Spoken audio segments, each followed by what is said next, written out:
ओम कृष्णाय वासुदेवाय हरये परमात्मने प्रणतक्लेशनाशाय श्रीगोविन्दातरङ्गरमणीहृताकलापम् गौरी निरन्तरविभूषितवामभागम् नारायणप्रियमनङ्गमदापहारम् वाराणसीपुरपतिं भज विश्वनाथम् वाराणसीपुरपतिं भज विश्वनाथम्। तत्र भवतां समेषां स्वागतं वर्तते। आज तिङन्त प्रकरण में एक नवीन प्रकरण है, अथ कंडवादय। अथ कंडवादय कंडवादय में ये प्रथम जो सूत्र है, कंडवादिभ्यो यत्, ये कंडवादी गण है। कंडवादी क्या है? ये गण है। इस गण में अनेक शब्द पढ़े गए हैं। उन शब्दों से यक होता है, ये इस सूत्र का जो है अर्थ है। अर्थात जैसे सर्वादिगण, शिवादिगण अन्य प्रकार के गण है, वैसे ही ये सर्वादि ये कंडवादी भी गण है। पाणिनि जी ने गण पाठ में ये कंडवादी भी पढ़ा है। उसके अंदर बहुत सारे शब्द हैं, बात समझे कि नहीं? अब जैसे कंडुई उसमें पढ़ा गया है। कंडवादी गण में जितने शब्द पढ़े गए हैं उनका स्वभाव दो तरीके का है। तात्पर्य है कि वे शब्द धातु भी होते हैं और वे शब्द प्रात्यरिक भी होते हैं।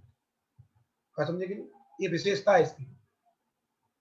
कंडवादी गण में पठित जो शब्द हैं उन शब्दों में धातुत्व का भी व्यवहार है और प्रात्यरिक का भी व्यवहार है, क्योंकि उन शब्दों से दोनों प्रकार के कार्य देखे जाते हैं। धातु उद्देश्य कार्य भी देखे जाते हैं और प्रात्यरिक उद्देश्य कार्य भी देखे जाते हैं, प्रयोग भी मिलते हैं। इसलिए वे द्विविध प्रकार के शब्द हैं। उनको प्रात्यरिक से व्यवहार करते हैं और धातु से व्यवहार करते हैं। धातु से व्यवहार समझ में आ रहा है कि कंडवादिभ्यो यक, इस सूत्र के द्वारा यक का विधान किया जा रहा है और यक धातु से ही आता है। प्रात्यरिक से तो यक का विधान नहीं है, क्योंकि धातु अधिकार है एभ्यः धातुभ्यः नित्यम यक स्यात्, वृत्ति भी लिखी है। अर्थात कंडवादी गण पठितेभ्यः धातुभ्यः नित्यम यक भवति, अत्र वैकल्पिक व्यवस्था नस्ति। तो ये तो समझ में आ रही है, यक हो रहा है इसलिए धातुत्व भी है। प्रातिपदिकत्व है, इसमें भी हमको कुछ बताना पड़ेगा, ये प्रातिपदिकत्व क्यों है। तो कह रहे हैं कि आप ये जो प्रथम शब्द हम देख रहे हैं कंडूय, कंडूय, ये कंडूय शब्द में कंडू में दीर्घ उकार रखा है। इस दीर्घ उकार का प्रयोजन क्या है? धातु में दीर्घ उकार का कोई प्रयोजन नहीं यहां। क्यों? क्योंकि जहां भी यक प्रत्यय होगा तो अकृत सार्वधातुकयो दीर्घ, क्या अकृत सार्वधातुकयो दीर्घ, इस सूत्र के द्वारा धातु में जो उकार यदि ह्रस्व भी रहेगा तब भी उसको दीर्घ हो जाएगा। तो पुनः इसमें दीर्घ उकार पढ़ना, इसका क्या प्रयोजन है? बात समझ में आई? कंडू जो शब्द है इसमें दीर्घ उकार रखने की आवश्यकता क्या है? क्योंकि कंडवादिभ्यो यक इस सूत्र के द्वारा यक होना ही, और जब यक होना है तो अकृत सार्वधातुकयो दीर्घ इस सूत्र के द्वारा दीर्घ ही हो जाएगा। पहले से उसमें दीर्घ पढ़ने का प्रयोजन क्या है? तो वो प्रयोजन बताता है कि इसमें धातुत्व के अलावा प्रातिपदिकत्व का भी व्यवहार होता है। दीर्घ उकारांत ये प्रातिपदिक है, तो इस दीर्घ उकारांत के भी सुबंत में प्रयोग बनेंगे। यही द्योतित करने के लिए दीर्घ उकार है। इसलिए हम कह रहे थे इसमें जो शब्द हैं उनसे दोनों प्रकार के व्यवहार किए जाते हैं। प्रातिपदिकत्व का भी व्यवहार उसमें किया जाता है, उसमें धातुत्व का भी व्यवहार किया जाता है। बात समझे कि नहीं? क्योंकि अन्य भी शब्द हैं इसमें कंडू के साथ में, जैसे सपर एक शब्द है सपर, उससे सपर्यति ऐसा प्रयोग बनता है। सपर्यति, सपर्यति माने पूजा करता है, और हम प्रयोग भी करते हैं सपर्या, सपर्या माने पूजा, बात समझे कि नहीं? इस प्रकार का प्रयोग होता है। एक मही शब्द है इसमें, इसका प्रयोग बनता है महीयते ब्रह्मलोकम, ब्रह्मलोके महीयते। महीयते इसी कंडवादी गण में पठित मही शब्द है, उससे यक होकर के महीयते, महीयते महीयते महीयन्ते।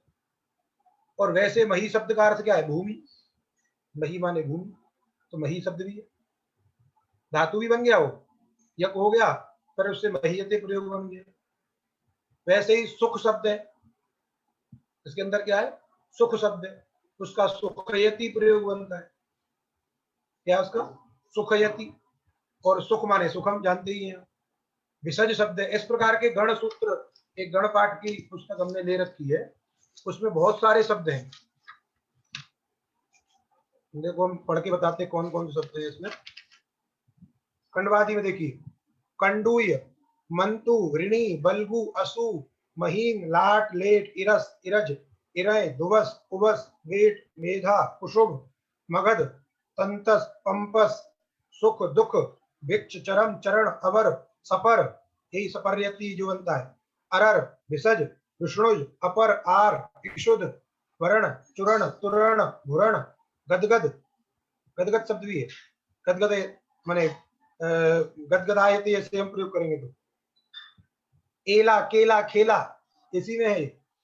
एला, केला, खेला, बेला, शेला, लिट, लाट, लेखा, लेख, रेखा, द्रवस, तिरस, अगध, उरस, तरण, तरिण, पयस, संभूय, संबर, ये आकृति गण है। इस प्रकार इतने सारे शब्द हैं, तो जहां जहां प्रयोग मिलता है उसको आपको समझ के उसका अर्थ भी करना है और समझना है उसको।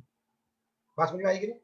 तो हमने बताने का तात्पर्य था कि इनमें दोनों प्रकार का व्यवहार होता है, प्रातिपदिक का भी व्यवहार है और धातु का भी व्यवहार है, समझे? इसलिए अब यहाँ पे कंडूय जो धातु है, कंडूय, इसका अर्थ क्या है? गात्र विघर्षण है।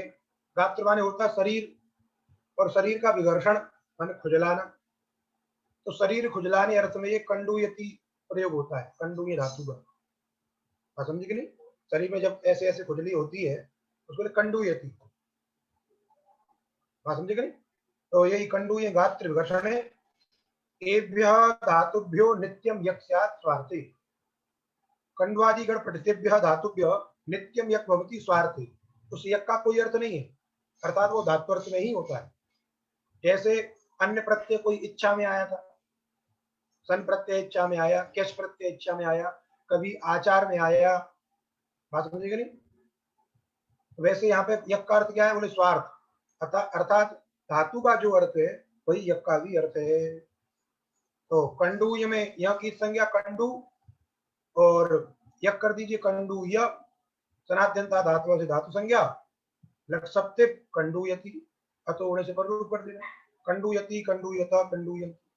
क्योंकि कंडू में यक है, कित होने के कारण वृद्धि गुण सब निषेध हो जाएगा, उकार को गुण नहीं होता है, इसलिए कंडूयति, कंडूयता, कंडूयंति है। फिर आगे अन्य रूप भी बना लीजिए, बात समझे कि नहीं? अब इसमें एक बात ध्यान देनी है, ये हित धातु है कंडू य, तो स्वरित कर्तृ क्रियाफल है क्या नहीं? उससे क्या होगा? इसमें आत्मनेपद संज्ञक प्रत्यय भी आए तो कंडूयते ऐसा भी प्रयोग बनेगा। तो दोनों प्रकार के रूप आप बना सकते हैं। कंडूयांचकार, क्योंकि कंडूय धातु कैसी हो गई?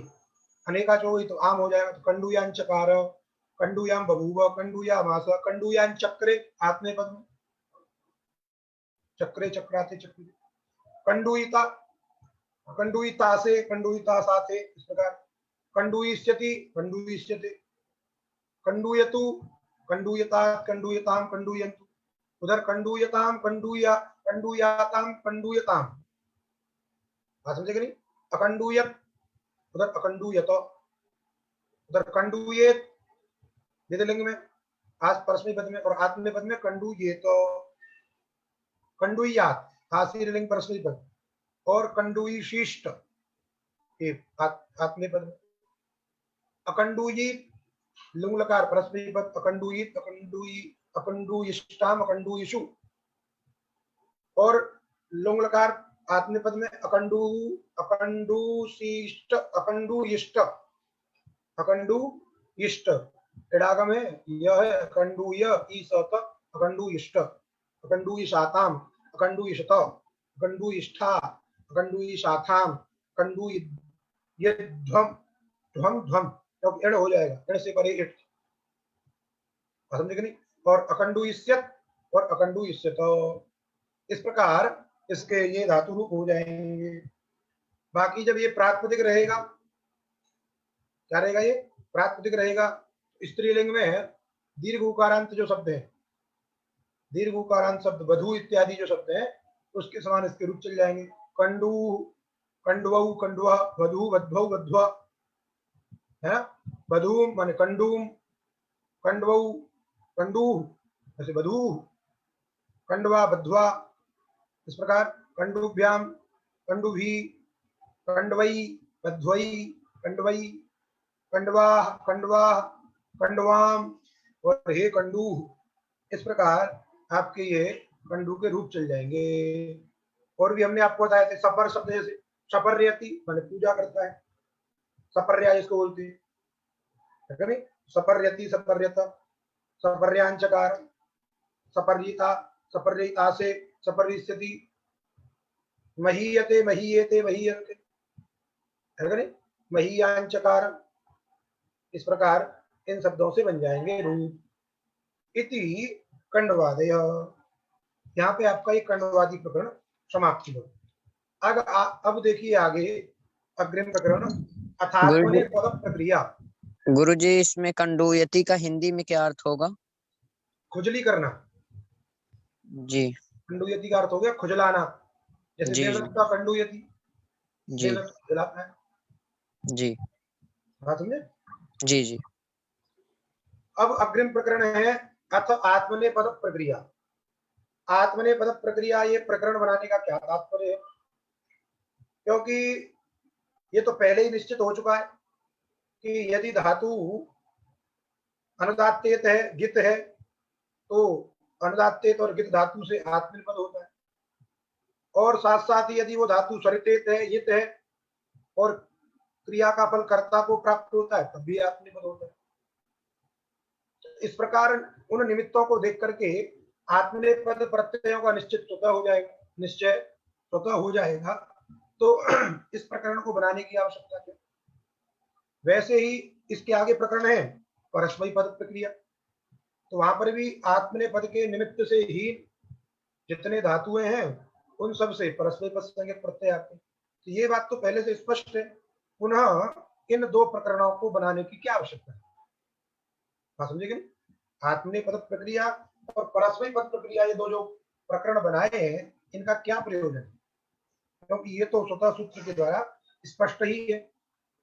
तब इसको कहिए कि जो सूत्र है वह सूत्र सामान्य कहता है कि अनुदात्तेत धातु है गित धातु है, समझे कि नहीं, उससे क्या होता है आत्मनेपद होता है। अथवा यदि स्वरितेत है हित है और क्रिया का फल कर्ता को प्राप्त होता है तो आत्मनेपद होता है।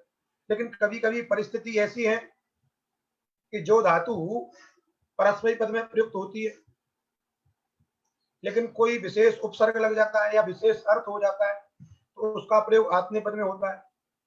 तो धातु परस्मयी पद की है लेकिन आत्मनेपद में उसका प्रयोग हो रहा है, तो कैसे हो रहा है, प्रयोग मिलते हैं। अथवा कोई धातु आत्मनेपद है उससे कभी कभी परस्मयी पद के प्रयोग मिल जाते हैं, तो ये कैसे है, ये व्यवस्था ये अनुदात्तकता आत्मनेपदम अथवा शेषात् कर्तरि परस्मयी पदम इन सूत्रों के माध्यम से नहीं हो सकती। कहीं अर्थ का भेद होने पर प्रत्यय बदल जाते हैं, कहीं उपसर्ग का लग जाने से हट जाने से, दोनों प्रकार की स्थिति है।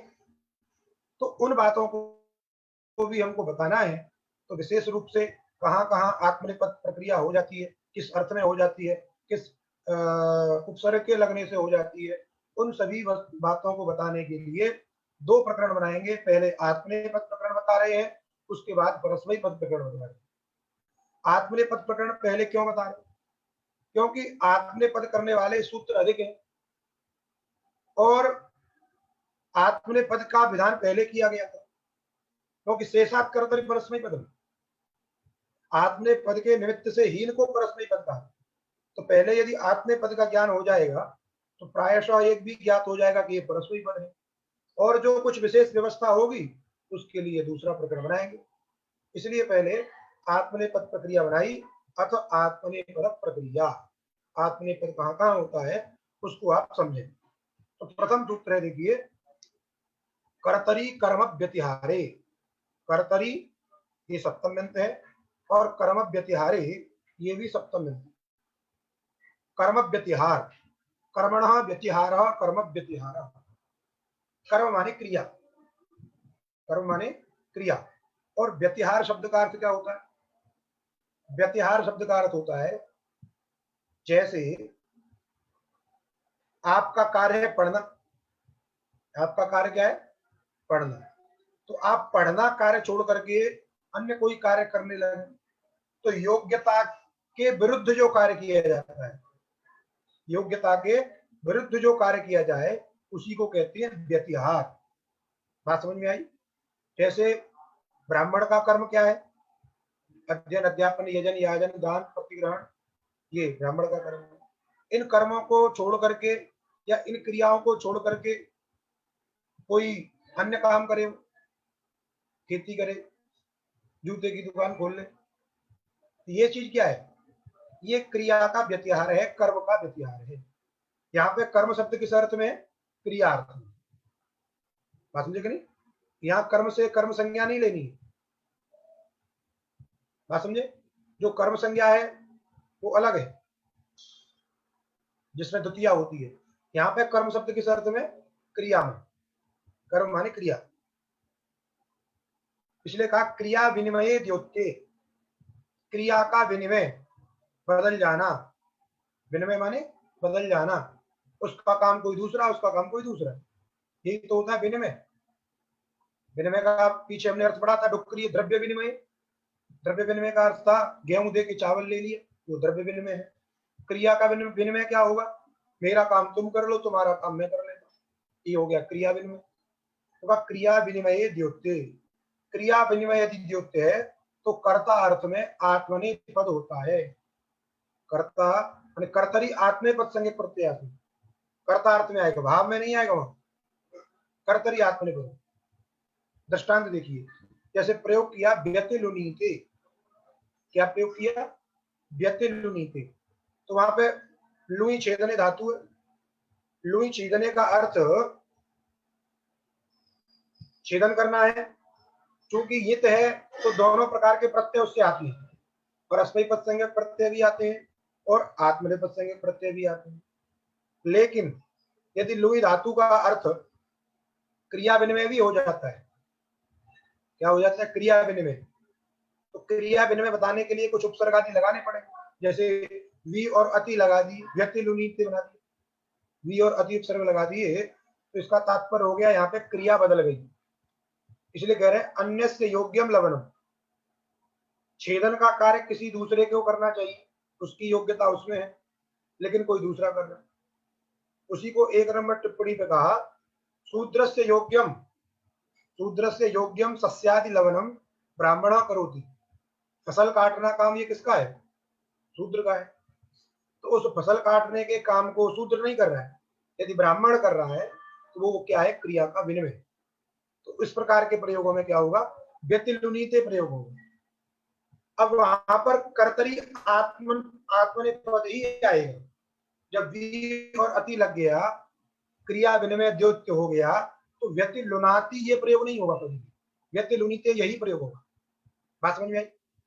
यद्यपि लुई धातु उभयपदी है, लेकिन क्रिया विनिमय अर्थ द्योत्य है, अर्थात वी और अति उपसर्ग लग गया है, तो केवल उससे कर्ता अर्थ में आत्मनेपद संज्ञक प्रत्यय ही आएंगे, अन्य प्रत्यय नहीं है। व्यतिलुनीते, और प्रयोग वही है, लुनीते, लुनाते इत्यादि, अंतर कुछ नहीं है। प्रक्रिया में कोई भी अंतर नहीं, प्रयोग वही है, वही प्रक्रिया है, बस केवल अर्थ का अंतर है। क्या अर्थ हो रहा है, क्या उपसर्ग लगने से आत्मनेपद संज्ञक प्रत्यय आ रहे हैं, अन्य का निषेध हो रहा है। बात समझ में आ गई? तो अन्य से योग्यम लवनम, यदि अन्य करोति, जैसे व्यति अधीते इत्यादि में लगा दिया जैसे, है ना, व्यत्यधीते इंग अध्ययन धातु में वहां पर लगा दिया, तो तात्पर्य इसका वही है कि यहाँ पे जो अध्ययन जिसके योग्य है वो छोड़ करके कोई दूसरा व्यक्ति करना है, वो नहीं करना। अन्यस्य योग्यम अध्ययनम अन्य अन्य करोति चेत तदा तदा व्यत्यधीते भी अति अधीते व्यत्यधीते, बात समझेगा नहीं, इस प्रकार बन जाएंगे। तो यहाँ पे ये बात समझ में आ गई। दूसरा इसके ऊपर अग्रिम सूत्र कह रहा है न गति हिंसार्थेभ्य। ये जो न गति हिंसार्थेभ्य सूत्र है ये पूर्व सूत्र को ही संकुचित कर रहा है। क्या संकुचित कर रहा है? कह रहा है कि यदि धातु गत्यर्थक है और हिंसार्थक है, बात समझेगा नहीं, गत्यर्थक धातु है, गतिश्च हिंसा च, गति हिंसे अर्थ ये शांते गति हिंसार्था तेभ्य गति हिंसार्थेभ्य। गत्यर्थक और हिंसार्थक यदि धातु में है और वहां पर यदि कर्म व्यतिहार भी हो गया है, गत्यर्थक धातु का भी यदि कर्म व्यतिहार हो गया है अथवा हिंसार्थक धातु में भी यदि कर्म व्यतिहार हो गया है, तो कर्म व्यतिहार के रहने पर भी वहां आत्मनेपद नहीं होता है। बात समझ में आई? तो प्रथम सूत्र क्या कर रहा है? सामान्य है वो, कहा कि जब भी कर्म व्यतिहार होगा तो कर्तार्थ में आत्मनेपद होगा, उसका ये निषेध कर रहा है कि नहीं, यदि धातु गत्यर्थक है अथवा हिंसार्थक है तो वहां पर कर्म व्यतिहार रहने पर भी आत्मनेपद नहीं होता है। 2 नंबर टिप्पणी में देखिए लिखा गत्यर्थकेभ्यो हिंसार्थेभ्यश्च कर्म व्यतिहारे आत्मनेपदन्न, उनसे आत्मनेपद नहीं होता। जैसे प्रयोग बना है व्यति गच्छन्ति, यद्यपि गमदरी गतौ धातु गच्छति गच्छता गच्छन्ति केवल परस्मैपद ही है, आत्मनेपद होता ही नहीं, लेकिन कर्तरी कर्म व्यतिहारे के द्वारा उसमें आत्मनेपद प्राप्त है, क्योंकि सूत्र तो कह रहा है, उसी का निषेध कर दिया। यदि धातु गत्यर्थक है तो वहां आत्मनेपद नहीं होगा। तो क्या प्रयोग बन गया? व्यतिगच्छन्ति। तो व्यतिगच्छन्ति का तात्पर्य क्या है? जाना किसी और को चाहिए लेकिन जा कोई रहा। जैसे आपने किसी से मंगाया पानी, बेटा पानी ले आओ, तो वो नहीं जा रहा, उसने कहा तुम ले आओ, दूसरे को भेज दिया, तो व्यतिगच्छन्ति इस तरीके के प्रयोग कर सकते हैं। वैसे ही व्यतिघ्नन्ति, हन धातु का प्रयोग भी हंति अथवा घ्नन्ति, वो भी परस्मैपद पद है, लेकिन कर्म व्यतिहार रहने पर वहां पे आत्मनेपद प्राप्त रहा, इसने निषेध कर दिया। हिंसार्थक धातु यदि कर्म व्यतिहार भी है तो भी आत्मनेपद नहीं होता, तो व्यतिघ्नन्ति। ठीक, अर्थात हिंसा करना किसी दूसरे का काम है तो दूसरा कर रहा है, व्यतिघ्नन्ति। फिर अग्रिम सूत्र देखिए नेह विषह। नेह विषह, नेह माने नी उपसर्ग पूर्वक, नी उपसर्ग पूर्वक यदि विष धातु है तो वहां पर आत्मनेपद संज्ञक प्रत्यय आती है, समझे कि नहीं? नी उपसर्ग पूर्वक विष धातु से आत्मनेपद होता है। जैसे निविशते, विष प्रवेशने, क्या है? विष प्रवेशने, विष धातु प्रवेश करने अर्थ में है, प्रविशति उसका प्रयोग बनता है, उपविशति प्रविशति, लेकिन नी जब लग जाएगा तो निवसते अर्थ हो जाएगा उसका, निवसते। ठीक, जैसे एक प्रयोग आया कारक में अभिनिवसते सन्मार्गम, सन्मार्गम अभिनिवसते, वहां प्रयोग दिया, तो निवसर्ग पूर्वक हो गया, उससे बन गया निवसते। वैसे ही आगे देखिए परिव्यव्यभ्य, परिव्यव्यभ्य क्रिय, परिपूर्वक, विपूर्वक और अवपूर्वक यदि क्री धातु है, क्री माने डुक्रिय द्रव्य विनिमय, परि उपसर्ग पूर्वक, वि उपसर्ग पूर्वक और अव उपसर्ग पूर्वक यदि क्री धातु है तो उससे क्या होता है? आत्मनेपद होता है। यद्यपि ये डुक्रिय द्रव्य विनिमय उभयपदी है, लेकिन कह रहे हैं ये उपसर्ग लग जाएंगे तो केवल आत्मनेपद। जैसे परिक्रीणीते, क्रीणीते, क्रीणाते, क्रीणते, ये हल्ले गोल हो जाता है, क्रीणीते, तो यहाँ परि उपसर्ग लग गया तो केवल परिक्रीणीते, परिक्रीणीते का तात्पर्य क्या होता है? किसी चीज को निश्चित समय के लिए लेना। परिक्रीणीते खरीदना अर्थ नहीं है, एक 3 दिन के लिए हमने वो चीज ले ली फिर वापस कर देंगे, तो उसके लिए क्या करते हैं? परिक्रीणीते। जैसे ले लेते हैं किराए पे ले लेना, किराए पे कमरा ले लिया, परिक्रीणी, निश्चित समय के लिए ले लेना। वैसे ही वी लग गया तो विक्रीणीते। विक्रीणीते शब्द का अर्थ क्या है? बात समझे कि नहीं? विक्रीणीते शब्द का अर्थ हो गया बेचता है, बेचता, विक्रीणीते। अब लग गया तो अब अवक्रीणीते, यहाँ पर खरीदना। बात समझेगा नहीं? तो परिक्रीणीते, विक्रीणीते और अवक्रीणीते, इन सभी का अर्थ हो गया। ठीक, क्या हुआ? यहाँ पे 3 नंबर टिप्पणी एक देखिए, इनका अर्थ? क्या कह रहे हैं? कुछ कह रहे हो? जी जी, इनका अर्थ क्या हुआ, गुरुजी पुनः बता दीजिए थोड़ी। परिक्रीणीते शब्द का अर्थ हो गया किसी वस्तु को निश्चित समय के लिए खरीदना। 1 महीने के लिए चीज खरीद ली आपने, जी 2 महीने के लिए खरीद ली, तो वहां पर जी हम परिक्रीणीते शब्द का प्रयोग करते हैं। जी और बेचने शब्द, बेचने अर्थ में विक्रीणीते शब्द का प्रयोग करते हैं। जी, कुछ समय के लिए ही बेचना। है? कुछ समय के लिए ही बेचना। नहीं नहीं, उसमें उसमें ये विशेषण नहीं लगा है, बेचना। जी जी भी लग गया तो उसका तात्पर्य क्या है? बेचना। जी और अब जब लग गया अविक्रीणीते हो गया तो उसका अर्थ हो गया खरीदना। जी तो ये उपसर्ग के रहने पर जो कुछ अर्थ विशेष हो जाते हैं। जी बात समझ में आई?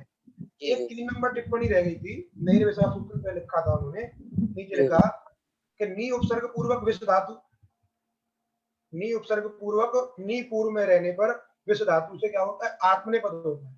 तो कहीं का एक वाक्य दिया, मधुनि विशंति भ्रमरा, मधुनि विशंति भ्रमरा।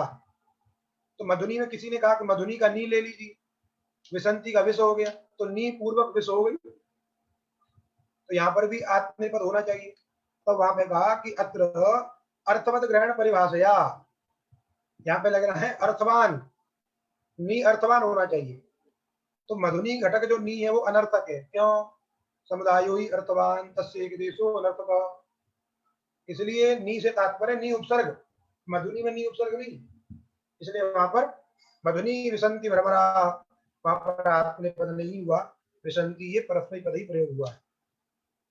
फिर देखिए सूत्र अगला, वी पराभ्याम जेह, वी और परा दो उपसर्ग है, वी उपसर्ग पूर्वक और परा उपसर्ग पूर्वक जी धातु रहेगी, जी जय, जयति तेदिकम।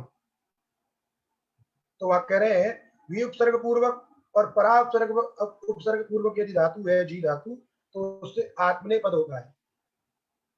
लेकिन सत्यमेव जयते, क्या लिखा है? सत्यमेव जयते, तो वहां जयते प्रयोग कैसे कर दिया? तो वो छांदस प्रयोग है, मुंडकोपनिषद का है वो, छांदस प्रयोग, इसलिए वहां पे जयते। जैसे आप बोलते हैं ना, श्री काशी विश्वनाथो विजयते तराम, विजयते बोलते हैं, वी उपसर्ग लगा के बोलते, विजयते, जयते नहीं बोलते, क्योंकि जयते केवल वेद में चल जाएगा, आपके द्वारा नहीं चलेगा। तो वी पराभ्याम, वी उपसर्ग पूर्वक विजयते, विजयते, विजयते, विजयन्ते, विजयताम, विजयताम, विजयंताम, विजयस्व। अगर इस प्रकार वी उपसर्ग पूर्वक और परा उपसर्ग पूर्वक जी धातु से आत्मनेपद संज्ञा प्रत्यय आते हैं। ठीक, कह रहे हैं वी साहचर्या, 4 नंबर टिप्पणी देखिए, वी साहचर्या परा शब्देन उपसर्ग परा शब्द से ग्रहणम, उपसर्ग जो परा है वही उपसर्ग परा लिया जाएगा। तेन पराजयति सेना इत्यत्र परा शब्देन योगे न आत्मनेपद प्रसंग, कहीं का वाक्य परा, परा सेना जयति, परा माने अन्य से यदि है तात्पर्य, अन्य से सेना, परा सेना जयति, दूसरे की सेना जीतती है, ये तात्पर्य। तो परा शब्द है वहां पे, उपसर्ग के रूप में प्रयुक्त तो नहीं है वो। पर माने होता है अन्य, स्त्रीलिंग है सेना, इसलिए परा हो गया, परा सेना जयति अर्थात अन्य से। समझेगा नहीं? तो यहाँ पे जो परा शब्द है उसके रहने पर भी आत्मनेपद नहीं होगा। क्यों? क्योंकि परा शब्द का योग नहीं चाहिए, अपितु परा उपसर्ग चाहिए। क्यों? का वी उपसर्ग साहचर्या, क्योंकि वी भी उपसर्ग है, तो वी के साहचर्य से परा भी क्या लिया जाएगा? उपसर्ग ही लिया जाएगा। ये उसको बोलते साहचर्य, एक जैसा तो उसी के समान। जैसे किसी ने कहा, मान लीजिए किसी व्यक्ति ने अपने पशु का नाम, किसी पशु का नाम कुछ रख दिया, चैत्र रख दिया, और फिर एक उसका दोस्त है मैत्र, तो उसने कहा कि मैत्र चैत्र को ले आओ। तो मैत्र उसको पता है कि व्यक्ति का नाम, तो वो क्या समझेगा कि मैत्र जब व्यक्ति है तो उसके साथ जो आने वाला है वो भी कोई व्यक्ति होगा, किसी पशु को लेके नहीं आए। तो ये होता साहचर्य।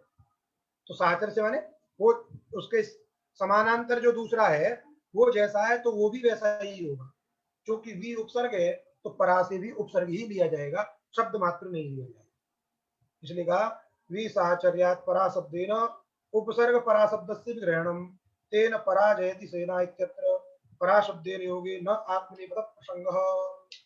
ठीक, तो विजयते पराजयति। अब इसके बाद में देखिए अग्रिम सूत्र, सम अव प्रविभ्य स्थ, समझे कि नहीं? सम अव प्रविभ्य, समव प्रविभ्य स्थ, सम उपसर्ग, अव उपसर्ग है, प्र उपसर्ग और वी उपसर्ग, इन उपसर्ग के रहने पर यदि स्था धातु है, ये उपसर्ग पूर्व में हो और स्था, स्था धातु बैठने अर्थ में, स्था गति निवृत्त, उसमें धात्वादि सहसा हो जाता है, तो इष्टुत्व की निवृत्ति हो तो स्था। तो इन उपसर्गों के पूर्व में रहने पर यदि स्था धातु है तब भी क्या होता है? आत्मने पद प्रत्यय ही आते हैं। जैसे संतिष्ठते, सम हो गया और उधर तिष्ठते हो गया, वैसे प्रयोग क्या बनता है? तिष्ठति। समझे कि नहीं? तो सम उपसर्ग लग गया तो संतिष्ठते। तो संतिष्ठते शब्द का अर्थ क्या है? रहना, निवास करना। समझे कि नहीं? संतिष्ठते।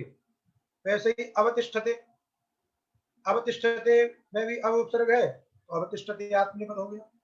अवतिष्ठते शब्द का हम प्रयोग करते हैं रुकने अर्थ में अथवा प्रतीक्षा करने अर्थ में, अवतिष्ठते। प्रतिष्ठते, समझे कि नहीं? प्रतिष्ठित, प्रतिष्ठते शब्द का अर्थ कहाँ प्रतिष्ठते का प्रयोग करते हैं? यानी प्रस्थान करना, जाना। समझे कि नहीं? इसलिए 5 नंबर पे लिखा गच्छति इत्यर्थ। प्रतिष्ठते शब्द का अर्थ क्या हो गया? गच्छति, जाना। और वितिष्ठते, वितिष्ठते शब्द का अर्थ क्या होता है? स्थिर हो जाना। तो उपसर्ग के रहने पर अलग अलग अर्थ हैं। संतिष्ठते का अर्थ हो गया निवास करना, बसना। अवतिष्ठते शब्द का अर्थ हो गया प्रतीक्षा करना, रुकना। और प्रतिष्ठिते शब्द का अर्थ हो गया जाना, और वितिष्ठते शब्द का अर्थ हो गया स्थिर होना। इन उपसर्ग के रहने पर स्था धातु से आत्मनेपद प्रत्यय आ गए। वैसे ही सूत्र है अपन्नवे ज्ञः, अपन्नवे, अपन्नवे शब्द का अर्थ क्या है? देखिए बता रहे हैं 6 नंबर पे, अपपूर्वात जानाते, अपन्नवे। बात समझे कि नहीं? अपपूर्वात जानाते, अप उपसर्ग पूर्वक यदि क्या धातु है? अपन्नवे। ठीक, अपन्नव शब्द का अर्थ क्या है अभी बताएंगे आपको। अपन्नव शब्द का अर्थ होता है झुठलाना, छिपाना, मना कर देना, इनकार कर देना, ये सब अपन्नव शब्द का अर्थ होता है। तो अपन्नवे अर्थे, बात समझे कि नहीं? अपपूर्वात जानाते आत्मनेपदम स्यात् अपलापे अर्थे। यदि वो अप उपसर्ग पूर्वक है या धातु, या धातु कैसी है? अप उपसर्ग पूर्वक है तो उस ज्ञा धातु से आत्मने पर संज्ञक प्रत्यय आते हैं, लेकिन उसका अर्थ क्या होना चाहिए? जुठलाना अर्थ। तो अप उपसर्ग पूर्वक भी चाहिए। और अपन्नवे शब्द का अर्थ क्या हो गया? छिपाना, जुठलाना। समझे कि नहीं? इसलिए अपपूर्वात जानाते, अप उपसर्ग पूर्वक जा धातु माने ज्ञा धातु, उससे आत्मने होता है अपलापे, अपलाप माने झूठ अर्थ रहने पर। जैसे सतम अपजानीते, 100 रुपए की जो बात है उसके ऊपर झूठ बोल रहा है, झुठलाता है। जैसे कहा कि तुमने मेरे 100 रुपए लिए, उसने कहता ना नहीं लिए, जबकि लिए, तो उसमें क्या हो जाएगा? सतम अपजानीते, मैंने 100 रुपए के लिए झूठ बोल रहा है, क्या कर रहा है? शतम अपजानीति, अपलपति इत्यर्थ, माने झूठ बोल रहा है। तो इस प्रकार भी ज्ञा धातु से हो गया आत्मनेपद अपजानीति, नहीं तो जानाति बनता है उसका प्रयोग, जानाति जानीत जानन्ति। अकर्मकाच्च, इसी सूत्र के ऊपर अकर्मकाच्च, यदि ज्ञा धातु कैसी है? अकर्मक है। ज्ञा धातु कैसी है? यदि अकर्मक है, तो ज्ञा धातु सकर्मक भी है और अकर्मक भी है। बात समझे कि नहीं?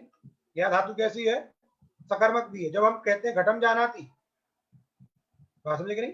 तो वहां पे कैसी धातु है? वो सकर्मक कर्म रहता है। देवदत्ता जानीते, तो वहां पे क्या होती है? अकर्मक होती है। वही कह रहे हैं, यदि अकर्मक ज्ञा धातु है तो अकर्मक ज्ञा धातु से भी आत्मनेपद संज्ञक प्रत्यय आती है। जैसे सर्पिसो जानीते, जब अर्थ बदलता है किसी धातु का तो सकर्मक अकर्मक व्यवस्था भी बदल जाती है। तो वहां सर्पिसो जानीते, इसमें ज्ञा धातु का अर्थ क्या है? प्रवृत्ति, या ज्ञान अर्थ नहीं। यहाँ पे ज्ञा धातु का अर्थ है प्रवृत्ति, प्रवृत्त होना। सर्पिसा जानीते, जैसे कोई भोजन कर रहा हो और उसका पेट भर गया, फिर बाद में क्या किया कि कोई घी लेके आ गया, अरे यार 2-2 चम्मच घी डालना और थोड़ा सा खा लो। तो यद्यपि उसका पेट भर गया, लेकिन जब घी का नाम सुना, चलो कोई बात नहीं 2 रोटी खाई लेते हैं, तो वो जो बाद में रोटी खाने लगा, बाद में खाने में जो प्रवृत्त हुआ वो है सर्पिसो जानीते, अर्थात सर्पी माने घी, घी की वजह से प्रवृत्ति हो रही है उसकी। वैसे तो पेट भर गया है, लेकिन सर्पिस के रहने के कारण उसकी प्रवृत्ति हो रही है। सर्पिशो पायेन प्रवर्तते इत्यर्थ, सर्पिस के कारण भोजन करने में प्रवृत्त हो रहा। तो यहाँ पे ज्ञा धातु का अर्थ क्या? प्रवृत्ति। तो घटम जानीते ऐसा प्रयोग जब होता है तो वो धातु सकर्मक है, और प्रवृत्ति अर्थ में जब ज्ञा धातु का प्रयोग होता है तो वहां पर वो अकर्मक हो जाती है। तो सर्पिसा जानीते, सर्पिसा में ज्ञो विदर्थस्य करणे, कारक जब पढ़ेंगे तो उसमें यही उदाहरण आता है, सर्पिसो जानीते। तो सर्पिसा में षष्ठी किससे आती है? ज्ञो विदर्थस्य करणे। अविदर्थक जब ज्ञा धातु रहती है, अज्ञानार्थक, अर्थात जिस ज्ञा धातु का ज्ञान अर्थ नहीं है, अर्थात प्रवृत्ति अर्थ है, वहां पर उसके प्रतियोगी वाचक शब्द से षष्ठी आती है करण में। ज्ञो विदर्थस्य करणे, सहायक जो है, इसलिए सर पे समय षष्ठी। ठीक बन गया सर्पिसो पायेन प्रवर्तते। फिर आगे सूत्र है उदश्चरः सकर्मकात्, उत उपसर्ग पूर्वक जो चर धातु, उदह ये भी पंचम्यंत है, चरह भी पंचम्यंत है, सकर्मकात् भी पंचम्यंत है, तो ये एक साथ है सब। अर्थात उत उपसर्ग पूर्वक चर धातु यदि सकर्मक है, यदि कैसी है? सकर्मक है, तो उससे क्या होता है? आत्मनेपद संज्ञक प्रत्यय आते हैं। उत पूर्व का सकर्मकाच्च है, चरते आत्मनेपदम से, उत उपसर्ग पूर्वक सकर्मक चर धातु से आत्मनेपद प्रत्यय आते हैं। जैसे धर्मम उच्चरते, धर्मम उच्चरते माने ये धर्मम उसका कर्म है, तो सकर्मक धातु हो गई, उत उपसर्ग पूर्वक है, आत्मनेपद संज्ञक प्रत्यय आ गया उच्चरते। उच्चरते शब्द का अर्थ क्या है? उल्लंघ्य गच्छति, धर्म का उल्लंघन करता है। धर्म कहता है कुछ, लेकिन वो कुछ और कर रहा है। बात समझे कि नहीं? धर्म कुछ कहता है, वो उसके और आगे बढ़ जा रहा है। जैसे एक अभिज्ञान शाकुंतलम में वाक्य मिलता है और प्रयोग भी है शिष्टों का, कि जैसे कोई गांव में आए, कोई आपका अतिथि आए, तो जब अतिथि को विदा करने जाते हैं तो उसका नियम है कि जब तक पानी का कोई तालाब कोई ना आ जाए वहां तक उसको छोड़ना चाहिए। ओदकांतम स्निग्धजनो अनुबंधव्य, ऐसा वाक्य अभिज्ञान शाकुंतलम में है, ओदकांतम स्निग्धजनो अनुबंधव्य। ये तो वाक्य हो गया, धर्म की बात हो गई। अब उसको छोड़ करके उसके ससुराल ही चला जाए या उसके घर ही चला जाए छोड़ गए, तो ये धर्म नहीं है वहां।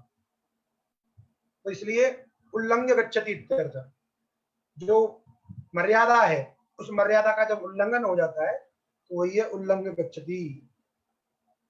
बात समझे करी? धर्मम उच्चरति। फिर समः समस्तृतीया युक्तात्, सम उपसर्ग पूर्वक चर धातु इसी के ऊपर है। गुरुजी धर्म हाँ? धर्मम उच्चरते। अर्थात धर्म का उल्लंघन करके चलता है, अर्थात धर्म का उल्लंघन करता है। जी और भी उदाहरण देखिए, जैसे धर्म कहता है कि संध्या करनी चाहिए, संध्या नहीं करता है, तो ये क्या है? धर्म का उल्लंघन। बात समझे कि नहीं? जैसे कहा कि सूर्योदय के पश्चात नहीं सोना चाहिए, जी कोई कोई है जो सूर्योदय के पश्चात सोते हैं, तो वो क्या है? धर्मम उच्चरते, धर्म का उल्लंघन कर रहे हैं। जी किसी की हिंसा नहीं करनी चाहिए, लेकिन दिन भर जो है मुर्गा काट के खा रहे हैं, तो वो क्या है? धर्मम उच्चरते। ये सब जो है उसी अर्थ में प्रयोग होगा। अब चर धातु के विषय में एक और सूत्र है, समस्त तृतीया युक्तात्, तृतीयांतेन युक्तः, युक्तात् समपूर्वात् चरते।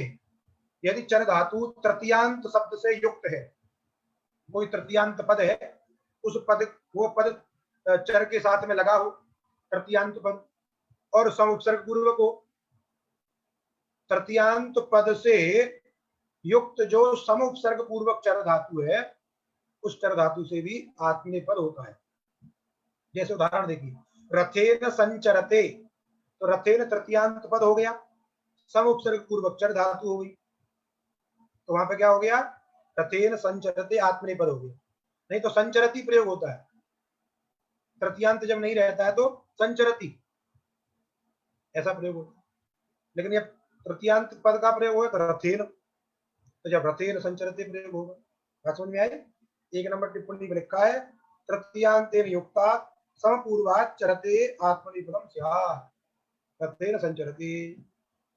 फिर देखिए, दानश्च सा चेत चतुर्थ्यर्थे, दान धातु है, दान के स्थान पर यच्छ आदेश हो जाता है, यच्छति उसका प्रयोग बनता है।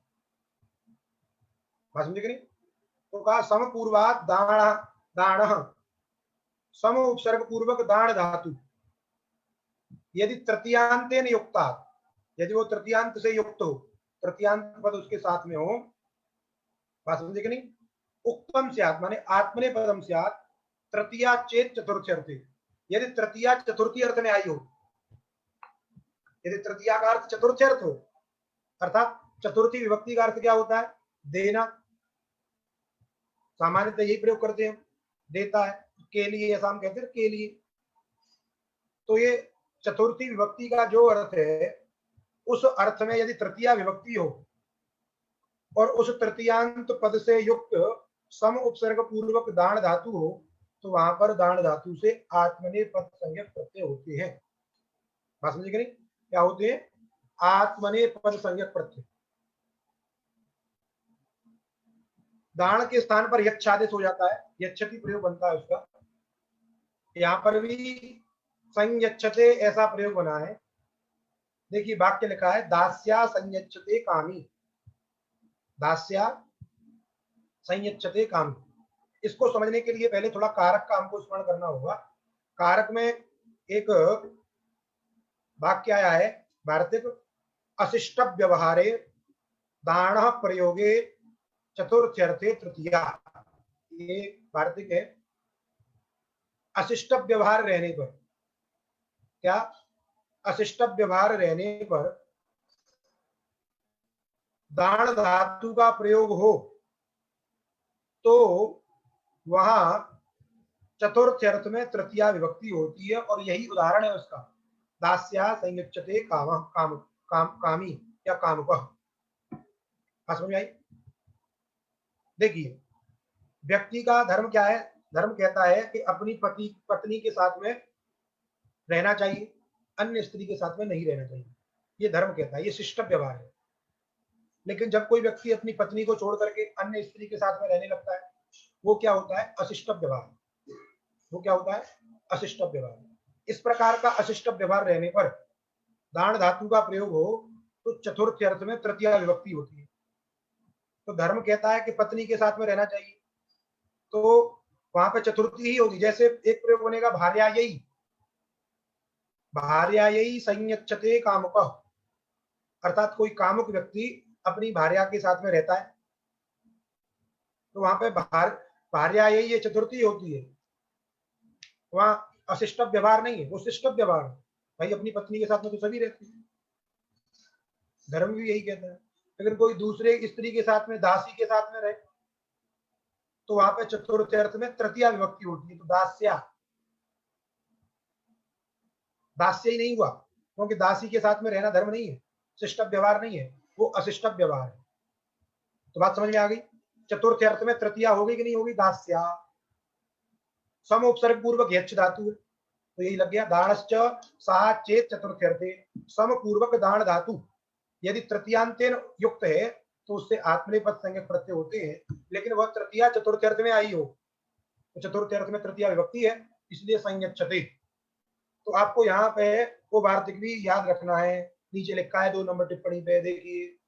अशिष्ट व्यवहारे दाण प्रयोगे चतुर्थ्यर्थे तृतीया इति वार्तिकेन दास्या इत्यत्र अशिष्ट व्यवहारे चतुर्थ्यर्थे तृतीया गेया। ये तृतीया आपको समझनी चाहिए। जब इस वाक्य को, वार्तिक को समझेंगे तब जाके यहाँ का ये अर्थ लगेगा। बन गया, संयच्छते में आत्मनिपद हो गया। फिर देखिए पूर्ववत सनः, पूर्ववत सनः, पूर्ववत सनः पूर्वो यो धातु, सन के पूर्व में धातु जैसी रहती है, जिस स्वभाव की रहती है, उस दिन चर्चा हो रही थी। सन से सन्नंत होने के बाद कैसे प्रत्यय आए, और हमने यही बताया था पूर्ववत सनः। सन से पूर्व में धातु का स्वभाव जिस प्रकार का है वही उसके बाद भी रहता है। सनः पूर्वो यो धातु तेन तुल्यम, उसी के तुल्य सन्नंतादपि, सन्नंत धातु भी यदि है, यदि उससे पूर्व में वो आत्मनेपद है तो आत्मनेपद ही होगा, यदि परस्मै पद है तो परस्मै पद होगा। जैसे एद दिशते, क्या बनाया, एद दिशते, एद धातु है, एद वृद्धौ, उसे सन प्रत्यय किया, एद स, एडागम कर लिया, एधिस, क्या बन गया, एधिस, सन्य को सिद्धत्व करिया, this this, A this this, पूर्व व्यास हलास्य स दिधिस, तो ए धिस, और आत्मनेपद हो गया तो एद दिस, एद दिशते, इस प्रकार प्रयोग बन गया। भू धातु से करेंगे सन, बात समझे कि नहीं, तो भू भू, पहले भू से सन कर लीजिए, भू स, और सन्नंत कर दीजिए, भू भू बुभू, बुभूष और बुभूषति। तो भू धातु कैसी थी, आप परस्मै पद थी, इसलिए परस्मै पद वाले प्रत्यय आगे तो बुभूषति, एद दिशते बुभूषति, इस प्रकार के प्रयोग बन गए। क्या एक ही दिया एद दिशते, आप दूसरा समझ लीजिए, बुभूषति। हलंताच्च, एक समीपात हला परो जलादि सन कित्या, एक के समीप में जो हल, एक के समीप में जो हल है उससे पर जो सन है, जलादि सन, एक समीपात हला पर, एक के समीप में जो हल उससे उत्तर जो झलादि सन। जलादि सन का तात्पर्य पहले ही बता चुके हैं हम एक बार, अर्थात इडागम न हुआ हो तो, ऐसा जो सन, क्योंकि सन तो स्वयं जलादि है, पर जलादि कहने का तात्पर्य अर्थात इडागम जब नहीं हुआ है तो जलादि सन क्या होता है, कित हो जाता है। सन को कित करने का तात्पर्य एकमात्र है, किंगति जैसे गुणवृद्धि का निषेध। जैसे प्रयोग देखिए, निविविक्षते, निविविक्षते, तो यहाँ पे विष धातु है, नी उपसर्ग पूर्वक विष धातु से सन प्रत्यय है, नी विष सन, अब सन को मान करके दुत्त हो गया, विश्व विश्व विविश, नी विविश, अब सन को मान करके वहां पे, बात समझे कि नहीं, गुण प्राप्त है, तो उसके लिए कह दिया कि पहले हलंताच सूत्र के द्वारा हल से परे जो जलादि सन है, हल कौन हो गया, विष, विष धातु का जो तालव्य शकार है वो हो गया हल, हल से परे जलादि सन हो गया स, उसको हो गया कित, उसको कित मान लिया, क्योंकि सन प्रत्यय कित कित नहीं है, इसलिए कित कित ना होने के कारण उसमें किंगति निषेध नहीं लग पाता। अब लेकिन इस सूत्र ने इसको कित कर दिया, और कित करने का प्रयोजन हो गया किंगति जैसे गुण का निषेध हो गया, तो विक्षते ऐसा ही प्रयोग बन गया। विश्व सते, विश्व सते, स को मूर्धन्य सकार कर दीजिए प्रश्च भ्रज सूत्र के द्वारा, विष, फिर सन का दंत सकार सते, और मूर्धन्य सकार को सड़ो क सी से क कर लीजिए, तो नी वी वी क स ते, और क से उत्तर उस सकार को मूर्धन्य सकार कर लीजिए, नी वी वी क श ते, क स संयोग छ कर दीजिए, निविविक्षते। प्रक्रिया पहले भी पढ़ चुके हैं, तो निविविक्षते, ठीक। इसके बाद सूत्र देखिए, लंबा सा सूत्र है, गंधनावक्षेपण सेवन साहसिक्य प्रतियत्न प्रकथनोपयोगेषु क्रियः। ये अर्थ है प्रकथनोपयोगेषु। इन अर्थों में क्रिय धातु से भी आत्मनेपद होता है। अब एक एक करके सबका अर्थ बता रहे हैं, बात समझे कि नहीं? देखिए, गंधनम, पहला है गंधन, तो गंधनम माने सूचनम। गंधन शब्द का तात्पर्य सूचना देना। सूचनम पर दोषाविष्करणम, सूचनम शब्द का अर्थ क्या हो गया? पर दोषाविष्करणम, दूसरे के दोषों को प्रकट करना, चुगली करना। तात्पर्य क्या हो गया? चुगली करना। इस अर्थ में भी यदि क्री धातु का प्रयोग हुआ, गंधनम माने सूचनम, तो इस अर्थ में यदि क्री धातु का प्रयोग है तो उससे क्या होता है? आत्मनेपद संज्ञक प्रत्यय आते हैं। जैसे उत्कुरुते, उत्कुरुते में उत उपसर्ग पूर्वक क्री धातु है, और ये गंधनम माने सूचनम अर्थ है, तो क्री धातु से क्या हो गया? आत्मनेपद हो गया। अब आप कहोगे क्री धातु से पहले से ही उभयपदी है, तो तात्पर्य ये है कि जब उसका अर्थ गंधन माने सूचन है तो केवल आत्मनेपद होगा, परस्मैपदी पद नहीं होगा। तो उत्कुरुते माने सूचयति इत्यर्थ, चुगली करता है। उत्कुरुते माने चुगली करना। वैसे दूसरा देखिए, सूचयति इत्यर्थ हो गया। दूसरा अवक्षेपणम, अवक्षेपण शब्द का अर्थ किया भर्त्सनम, भर्त्सना करना यानी निंदा कर देना, तिरस्कार कर देना। इस अर्थ में भी क्री धातु का प्रयोग होता है, तो आत्मनेपद संज्ञक प्रत्यय आते हैं। जैसे शेनो वर्तिकाम उत्कुरुते, शेन माने शेन पक्षी, बाज, वर्तिका, वर्तिका माने होता है बटेर, बटेर पक्षी होता है। तो शेन वर्तिका में उत्कुरुते, वर्तिका छोटा पक्षी होता है, तो उस वर्तिका को शेन क्या करता है? उसकी निंदा करता है, भर्त्सना करता है, क्योंकि वो ज्यादा उड़ नहीं पाती है, उसको मार के खा भी जाता है, इसलिए उसकी भर्त्सना करता है, निंदा करता है, ये तात्पर्य हो गया। तो शेन वर्तिकाम उत्कुरुते अर्थात भर्त्सयति इत्यर्थ। तीसरा था सेवते, गंधन अवक्षेपण सेवन, सेवन माने सहायता करना, सेवा करना, सेवन माने सेवा करना। तो हरिम उपकुरुते अर्थात सेवते इत्यर्थ, हरि की सेवा करता। तो देखिए उपसर्ग अलग अलग है। उत्कुरुते, उत्कुरुते में दो प्रयोग दिए, एक गंधनम सूचनम भी दिया, भर्त्सनम में भी दिया, उत्कुरुते। तो ये आपको प्रयोग को देख करके, वाक्य में अर्थ, प्रकरण को देख करके अर्थ को समझना है। उत्कुरुते का तात्पर्य निंदा है अथवा सूचना है। ऐसा नहीं है कि बाज जो है वर्तिका को सूचना दे रहा है या उसके दोषों को प्रकट कर रहा है, क्या बताएगा बाज? तो तात्पर्य क्या? उसकी निंदा करता है, तो उसको मार दिखा जाता है तात्पर्य। हरिम उपकुरुते अर्थात सेवते इत्यर्थ। दूसरा साहसिक, साहसिक शब्द का अर्थ क्या हुआ? साहस पूर्वक कोई कार्य कर देना, बल पूर्वक कोई कार्य कर देना, जैसे बलात्कार इत्यादि हम बोलते हैं, उस अर्थ में। जैसे परदारान प्रकृति, दूसरे की स्त्री के साथ में प्रवृत्त होता है, बात समझे कि नहीं? तो इसके लिए प्रकृति क्रिया का प्रयोग किया हमने, अर्थात तेसु धारासु सहसा प्रवर्तते, माने साहस पूर्वक, बल पूर्वक जो है प्रवृत्त होता है। तो जबरदस्ती जो करना है उसको हम कहते हैं। इस प्रकार का अर्थ रहने पर भी क्री धातु से आत्मनेपद होता है। बात समझ में आ गई? इसके बाद सतम प्रकृति, बात समझे नहीं? आ गया नहीं, पीछे रह गया। एधो दकस्य पुष्कृति, पहला हो गया परदारान प्रकृति माने तेसु सहसा प्रवर्तते। फिर देखा एधो दकस्य पुष्कृति, यहाँ पे अर्थ है प्रतियत्न। प्रतियत्न शब्द का अर्थ होता है दूसरे के गुणों को ग्रहण करना।